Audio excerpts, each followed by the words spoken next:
આજે આપણે 77માં પ્રજાસત્તાક દિવસની ગૌરવપૂર્ણ ઉજવણી કરવા માટે આ નવા ગામે એકત્રિત થયા છીએ, જે નિમિત્તે અત્રે ઉપસ્થિત પદાધિકારીશ્રીઓ, અધિકારીગણ, તાલુકાના તમામ નાગરિકો, ભાઈઓ બહેનો, શાળાના વાલા વિદ્યાર્થીઓ અને પત્રકાર મિત્રોને અનેક અનેક હાર્દિક શુભકામનાઓ સાથે સાથે શુભેચ્છાઓ પાઠવું છું। આ દિવસ માત્ર ઉજવણીનો દિવસ નથી। આપ સૌ જાણો છો કે આપણો દેશ આઝાદ થયો અને ત્યારબાદ 26મી જાન્યુઆરી 1950ના દિવસે આપણું લેખિત સ્વરૂપનું બંધારણ છે એ બંધારણ અમલમાં આવ્યું। આ બંધારણ છે એ બંધારણ ભારતનો આત્મા છે, ભારતની ચેતનાનો, અને આજનો આ ભારતના બંધારણ દિવસ છે।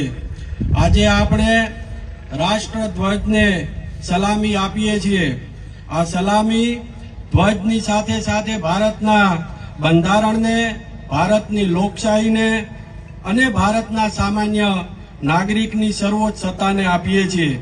આ ધ્વજમાં સમાયેલ આપણા સ્વાતંત્ર્ય સંગ્રામનો ઇતિહાસ, શહીદોના બલિદાન, બંધારણમાં સમાયેલ મૂલ્યો અને દેશના દરેક નાગરિકના અધિકાર તથા ફરજોને પણ આપણે આ દિવસે સલામી આપીએ છીએ।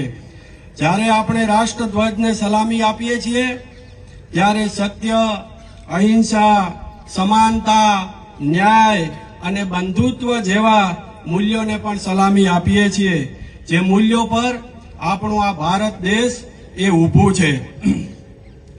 એટલે જ બંધારણની શરૂઆત જે આમુખ આપણે જોઈશું પ્રસ્તાવના, તો વી ધ પીપલ ઓફ ઇન્ડિયા, એટલે કે આપણે સૌ ભારતના લોકો, એટલે પ્રજાતંત્ર, ગણતંત્ર નો સાચો અર્થ છે લોકોનું શાસન, અને જેમાં લોકો દ્વારા, લોકો માટે અને લોકો વડે ચાલતું શાસન, અને જેમાં નાગરિક છે એ નાગરિક સર્વોપરી હોય છે। મતલબ કે ભારતનો કોઈ પણ નાગરિક છે એ ભારતના રાષ્ટ્રપતિ પણ બની શકે છે, એવી જોગવાઈ આપણા બંધારણની અંદર કરવામાં આવેલી છે। આપણા બંધારણમાં રૂલ ઓફ લો ના સિદ્ધાંતને સ્વીકારેલ છે, નહીં કે rule by law. Rule of law ના મુખ્ય 3 તત્વો છે, સ્તંભ છે। સુપ્રીમસી ઓફ લો, એટલે કે મનમાની નહીં, માત્ર કાયદા પ્રમાણે જ કાર્યવાહી। ઇક્વાલિટી બિફોર લો, બધા નાગરિકો કાયદા સામે સમાન છે। અને પ્રોટેક્શન ઓફ ફંડામેન્ટલ રાઇટ્સ, એટલે કે નાગરિકોના મૂળભૂત અધિકારોની રક્ષા કરવી। આ રૂલ ઓફ લોને મજબૂત આધાર આપતો દસ્તાવેજ એટલે આ આપણું આ ભારતનું બંધારણ। મિત્રો, ભારતનું બંધારણ એ એક દિવસમાં બનેલું નથી। બંધારણ ઘડવામાં 2 વર્ષ, 11 મહિના અને 18 દિવસ જેટલો લાંબો સમય લાગેલો છે। બાબા સાહેબ આંબેડકર બંધારણની આત્મા, જવાબ આપનાર વ્યક્તિ હતા।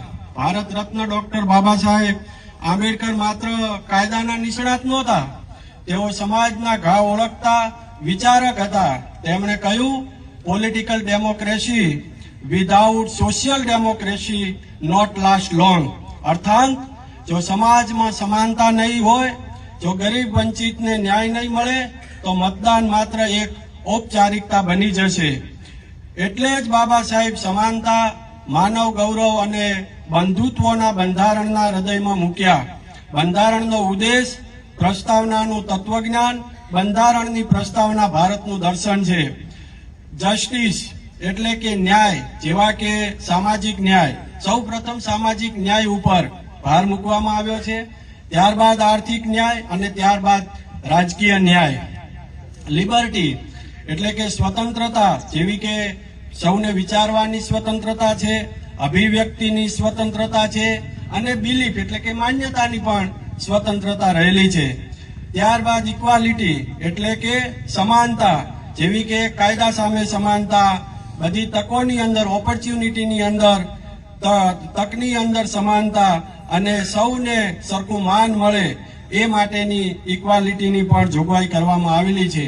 અને ફ્રેટર્નિટી એટલે કે બંધુત્વ જેવી કે રાષ્ટ્રીય એકતા, માનવ ગૌરવ આ માત્ર શબ્દો નથી, આ ભારતની ભવિષ્યની દિશા છે. ભારતના બંધારણમાં મૂળભૂત અધિકારોની ખૂબ જ મહત્વની ભૂમિકા છે.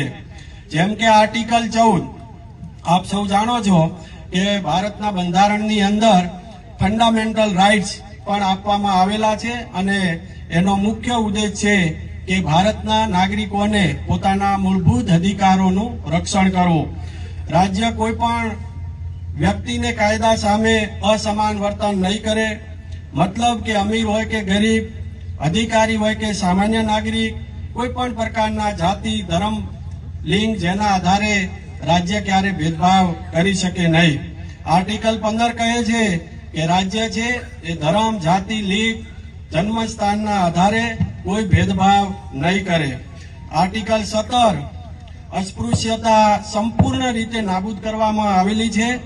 તેનો કોઈ પણ સ્વરૂપે ગુનો બને છે અને મતલબ કે દરેક વ્યક્તિ એ જાહેર કુવાઓ હોય, ઘાટ હોય, નદી હોય, નાળા હોય, પાણીના સ્ત્રોત હોય, રસ્તા હોય, શાળા હોય, આંગણવાડી હોય, દુકાનો હોય વગેરે તમામ ઉપર નાગરિકોના હક અધિકાર રહેલા છે. આ ફક્ત જોગવાઈ નથી પરંતુ બંધારણે આપેલી માનવ ગૌરવની ખાતરી છે.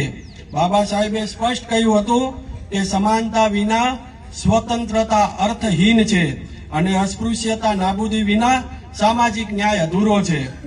આર્ટિકલ 19 કહે છે વાણી અને અભિવ્યક્તિની સ્વતંત્રતા.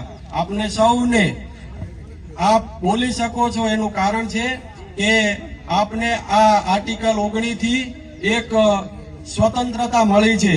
શાંતિપૂર્ણ સભા કરવાની સ્વતંત્રતા છે. ભારતની અંદર તમે ગમે ત્યાં ફરી શકો છો. તમને કોઈ પણ પ્રકારની રોકટોક કોઈ કરી શકતું નથી કારણ કે આર્ટિકલ 19 ની અંદર ભારતમાં ફરવાની સ્વતંત્રતા છે, રહેવાની, વ્યવસાય કરવાની વગેરે આ સ્વતંત્રતાઓ ભારતના બંધારણમાં આર્ટિકલ 19માં આપી છે.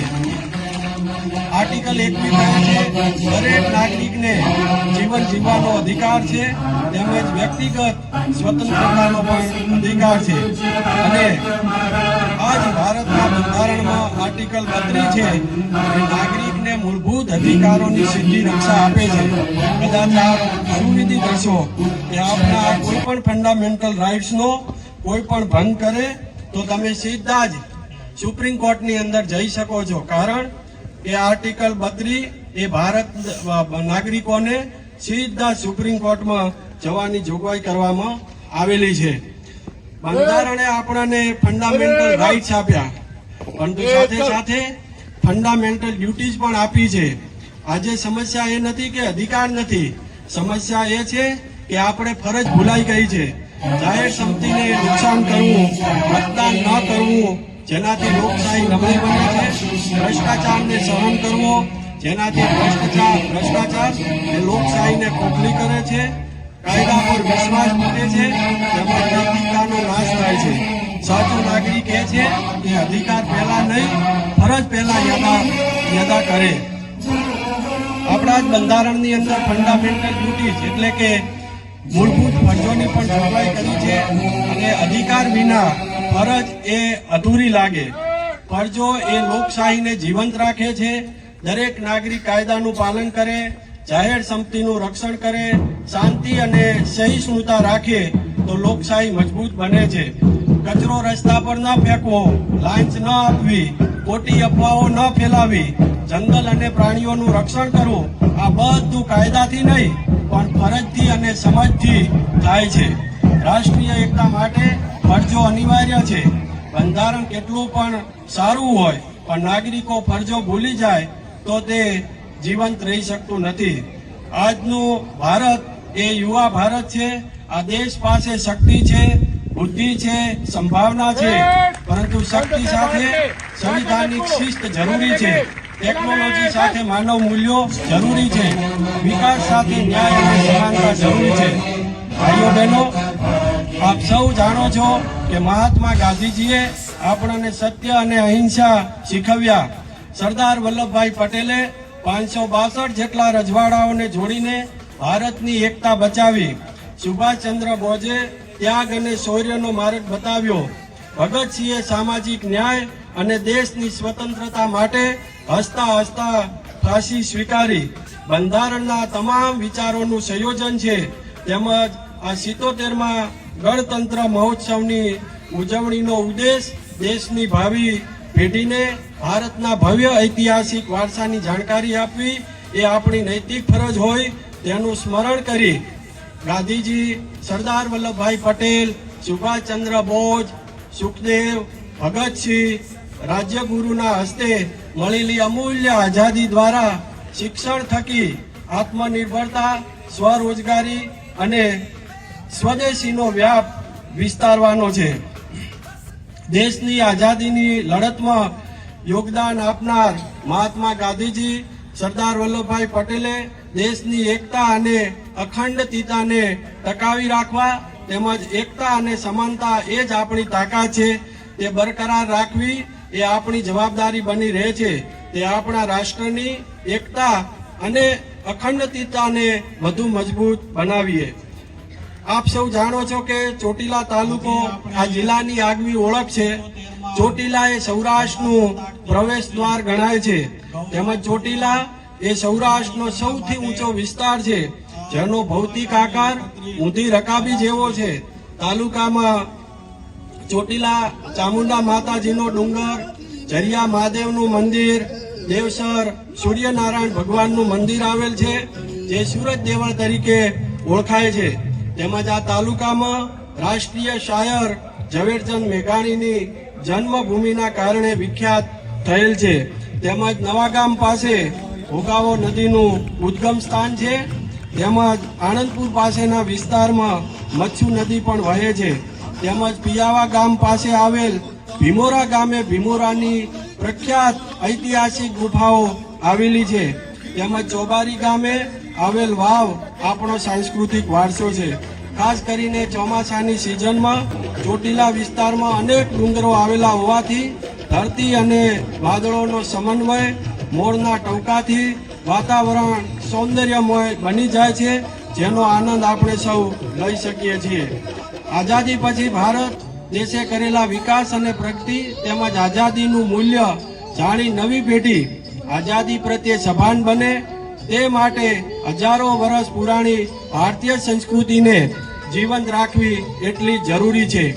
સરકાર દ્વારા અપનાવેલ વહીવટી નીતિ મુજબ દેશનો વહીવટ સુચારુ રહે તે માટે વિભાગના દરેક અધિકારીશ્રીઓ અને કર્મચારીઓ પારદર્શક, ન્યાયી, હકારાત્મક, લોકાભિમુખ અને છેવાડાના માનવીને ધ્યાનમાં રાખીને કામગીરી કરે એ અપેક્ષિત છે.